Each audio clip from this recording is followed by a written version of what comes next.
Bonsoir David. Bonsoir. Nous accueillons ce soir David Puech, directeur marketing et développement d'AMC Promotion, qui est à la charge du mondial de l'automobile. Alors David, le mondial de l'auto se transforme aujourd'hui en mondiaux, puisqu'on a plusieurs salons, le mondial de l'automobile, de la moto, etc.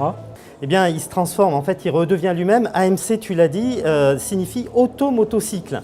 Et parfois, le salon de l'auto a été même au salon de l'auto, de la moto, du cycle et des sports.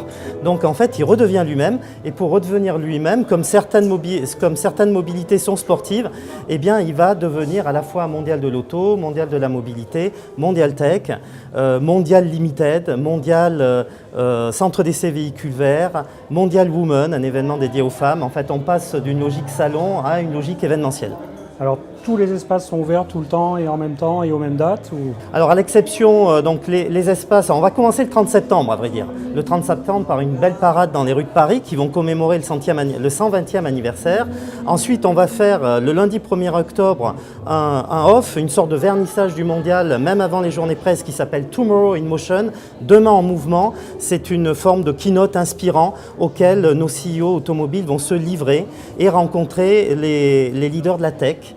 Ensuite, le salon ouvre ses portes à la presse les 2 et 3 octobre. Puis au public du 4 au 14 octobre, vous aurez noté au passage que nous réduisons, nous compressons la durée du salon. Donc nous revenons dans un format des salons de Genève, de Shanghai, de Francfort.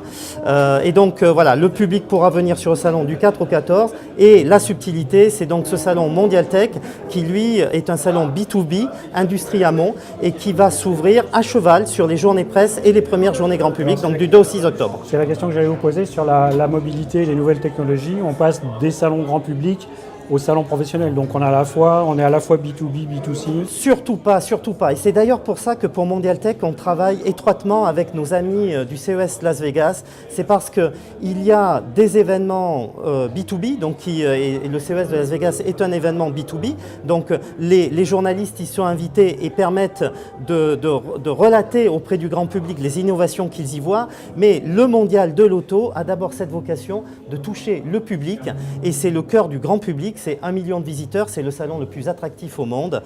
Et donc non, on ne veut pas libérer, se détacher du public. Ça reste quand même des consommateurs qui achètent nos véhicules, les véhicules des constructeurs. Alors ça devenait obligatoire d'élargir le champ, puisqu'aujourd'hui on voit que les constructeurs vont sur les salons de l'automobile traditionnels, mais vont aussi dans d'autres salons ou ne viennent pas sur les salons traditionnels. Donc il était nécessaire d'évoluer, d'élargir le champ. Eh bien en effet, parce qu'il est vrai que certains salons automobiles sont restés traditionnels. Je pense qu'à l'issue du mondial de cette année, on ne pourra plus dire que le mondial de l'auto est un salon traditionnel. Il sera le reflet de cette industrie. C'est une industrie qui est certes en mutation, en mouvement, donc un salon qui n'est que la vitrine d'une industrie. Le salon auto sera le reflet de ces mouvements et de ces grandes mutations automobiles. Et elles sont nombreuses. Alors du coup, on attend à peu près combien de monde, de population entre le grand public et les professionnels vous tablez sur... par rapport aux éditions précédentes? On aime bien les challenges, donc on souhaite rester le salon leader au monde, donc toujours rester dans cet ordre de grandeur du million de visiteurs. Il y a quelque chose de particulier entre Paris, les Français, les Européens et l'automobile, et ça se concrétise par ce chiffre spectaculaire d'1 million de visiteurs. Donc ça reste notre cible. Ce ne sera pas facile parce que nous compressons le nombre de jours et que sur certaines journées, certains week-ends, et certains en ont fait l'expérimentation dans notre audience, eh bien, il n'est pas facile de pouvoir rentrer sur le mondial de l'auto, mais c'est ce challenge que nous maintenons et nous serons dans les murs de la porte de Versailles, mais nous serons aussi hors les murs avec ce fameux centre d'essai véhicules verts dans les rues de Paris. Donc on donnera bientôt le lieu est magique et donc ce centre d'essai véhicules verts permettra de toucher des non-visiteurs justement. Voilà. On ne peut pas savoir où encore. Mais vous le saurez bientôt, on vous le dira. Okay. Véhicule vert, c'est électrique, hybride ça va couvrir, vous savez que nous croyons à un mix énergétique. Donc ça va couvrir l'électrique, l'hybride, l'hydrogène et le gaz naturel. Voilà, et bien sûr, vignette verte, critère 1 au Mexique sur l'hybride. Et si on devait résumer en 4 ou 5 qualificatifs les innovations et nouveautés de ce mondial, ce serait quoi les 5 items principaux? Alors c'est pas facile parce que 5 c'est à la fois beaucoup et peu. Green, il sera green parce que l'attente des gens est là. Il sera techno parce que les évolutions majeures qui s'annoncent, c'est plus de connectivité et la marche vers le véhicule autonome. Mobilité aussi, parce qu'aujourd'hui les usages s'étendent.